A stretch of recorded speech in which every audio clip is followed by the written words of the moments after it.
Good morning kay Study Buddy. Sa video ito, pag-aaralan natin ang network model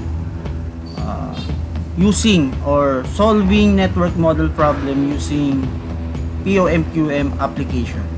So, last video natin, pinag-aralan natin ang network model minimal spanning tree. So, manual computing. So, manual computation tayo. This time, we will solve using POMQM application.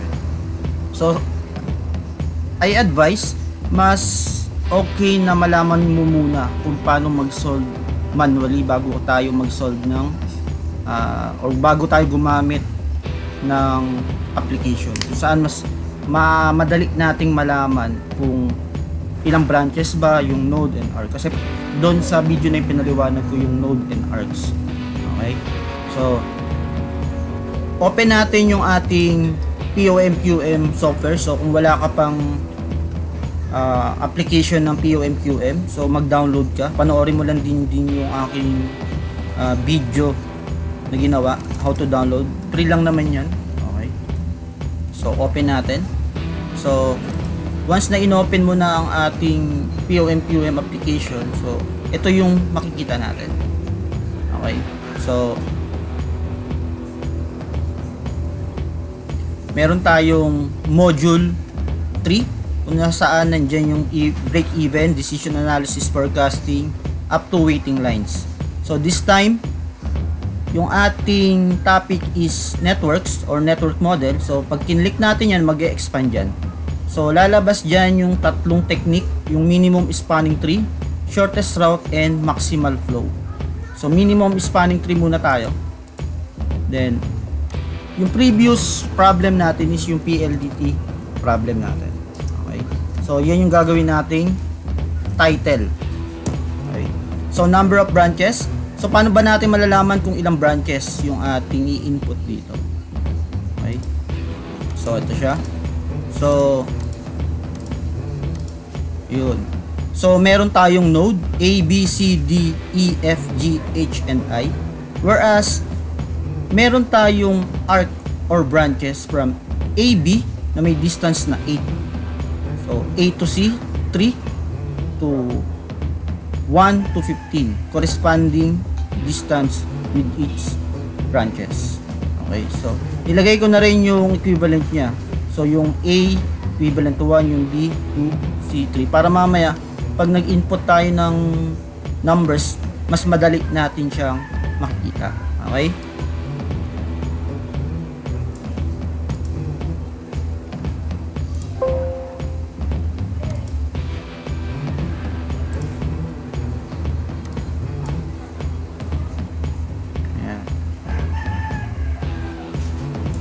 So,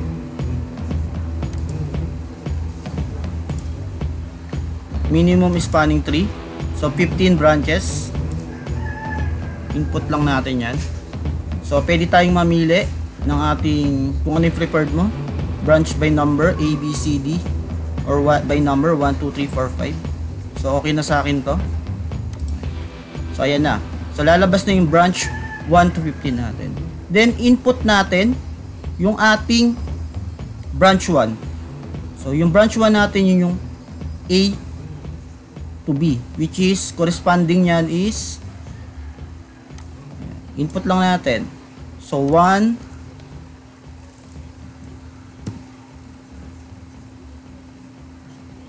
to B is 2. Yung cost sa POMQM, cost yung nakaprogram. So, huwag kayong maninibago dyan sa ating distance. Same lang yan. Baga yan lang yung naka-default sa kanya, cost. Okay? So, branch, start node 1, yung end node niya 2. Kasi corresponding niya is yung B2 na 2. So, 1, 2. Cost is 8. Okay? So, 1, 3, yung branch 2 natin with the cost of 3. Branch 3. So 1 with end of D, 4 with the cost of 11 or distance of 11. Sa branch 4 natin, B, 2, C. 10. Branch 5, B to E with a distance of 5.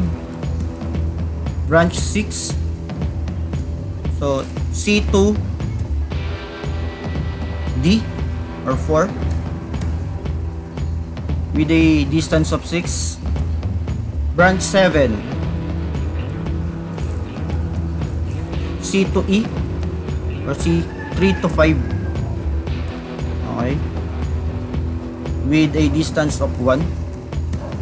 Branch 8, C to F or 3 to 6 with a distance of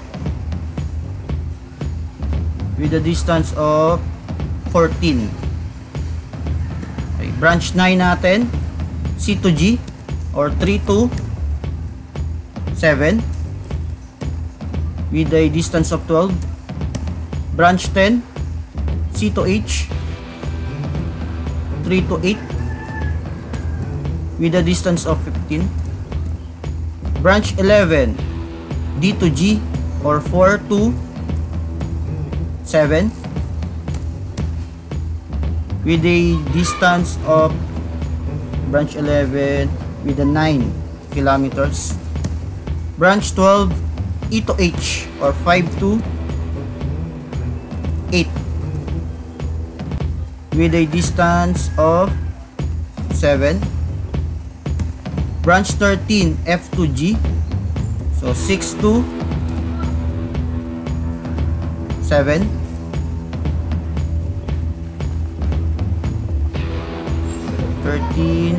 With a 2 kilometers.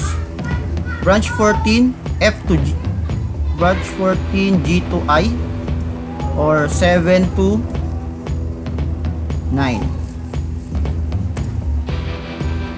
with a distance of 13 kilometers.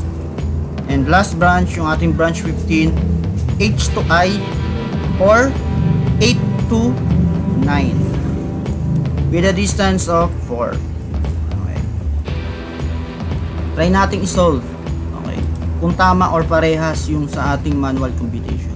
Then click natin yung solve button or solve icon. Whereas yung ating final answer is 37 kilometers. So sa manual computation natin, ito siya. So yun. So 37 yung ating total distance. Kung saan yung ating branch 2, yung 1 to 3 or yung ating A to C is 3, include natin siya. So yes. So yan yung ating pipiliin na branch or arc. So and C to E, yung ating C to E is ano ba yung ating C to E? Yun yung ating 3 and 5 with a distance of 1. Okay? So ganun lang kasimple ang pag-solve ng ating POM-QM network model. So I hope makatulong ito sa inyo kung paano mag-input ng mga data or ng mga numbers sa ating POM-QM software application. So that's all. So thank you very much.